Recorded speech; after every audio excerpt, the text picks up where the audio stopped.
আজকে এই যে ক্ষোভের বহিঃপ্রকাশ মানুষের, আজকে এই দীর্ঘদিন ধরে 15 বছর ধরে এরা যেভাবে অত্যাচার করেছে সাধারণ মানুষের ওপর, আমাদের কর্মীদের ওপরে, তার বহিঃপ্রকাশ আজকে সব জায়গায় যেভাবে সারা পশ্চিমবঙ্গ জুড়ে এদের অত্যাচারের ওপর যে জনরোষ হচ্ছে, সেই জনরোষের আস্ফলন আজকে আপনারা দেখলেন।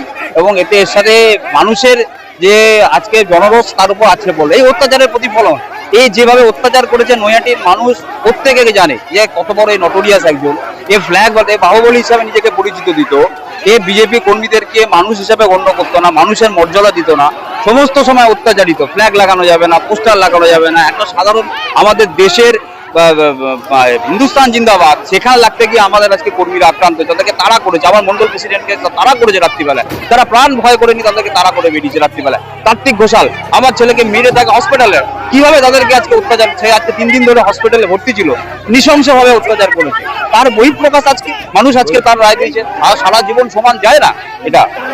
এই ঘটনাটার জন্য আমি সত্যি অত্যন্ত ব্যক্তিগত এবং দলের তরফ থেকে আমি বলবো আজকে ওটা হয়তো ওখানে আইসি সাহেবের মাঝখানে উনি এটাকে ঠেকানোর চেষ্টা করেছিলেন, তার মধ্যে জনরোষের মধ্যে একটা ভুলবশত হয়তো এটা হয়ে গেছে, এটা ইচ্ছাকৃতভাবে হয়নি। এর জন্য আমরা ক্ষমা প্রার্থী আইসি সাহেবের কাছে, আমরা ক্ষমা প্রার্থী।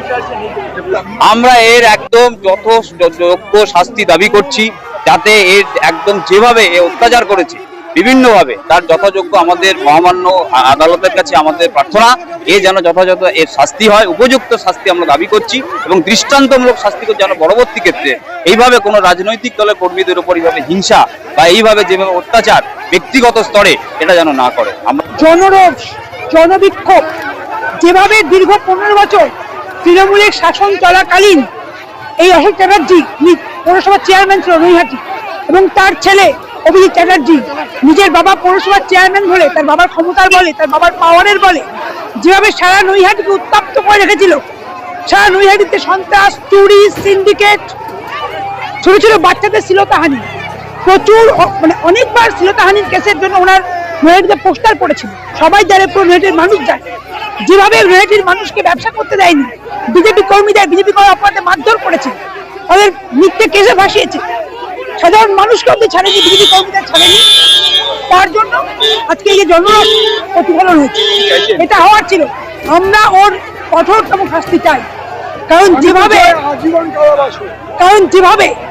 বিজেপি অপরাধে আমাদেরকে অত্যাচার করেছে। প্রত্যেক ব্যক্তির ব্যক্তি স্বাধীনতা আছে, গণতান্ত্রিক অধিকার, প্রত্যেক ব্যক্তি নিজের ইচ্ছা মতো দল করতে পারে।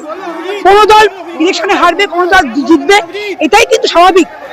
কিন্তু আজকে দীর্ঘ 15 বছর ক্ষমতা থাকার ফলে যে ক্ষমতার প্রতিপত্তি বা বলে যেভাবে আজকে নৈহাটিকে, বঙ্কিমচন্দ্রের নৈহাটিকে কলঙ্কিত করেছে, যেভাবে বঙ্কিমচন্দ্রের নৈহাটিকে উত্তপ্ত করে সন্ত্রাস করে রেখেছে, তার জন্য আজকে জনরোষ, জনপ্রতিফলন এটাই।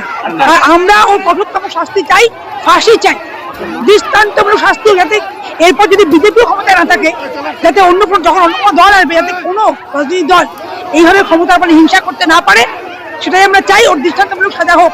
আজকে দেখুন 2026-এ বিজেপি ক্ষমতায় এসছে, কিন্তু বলতে পারবেন যে কোনো তৃণমূলের পার্টি অফিস দখল হয়েছে, কোনো তৃণমূলের ঘর বাড়ি ভাঙচুর হয়েছে, কোনো তৃণমূলের গায়ে হাত পড়েছে? পড়েনি। এটাই হচ্ছে বিজেপি।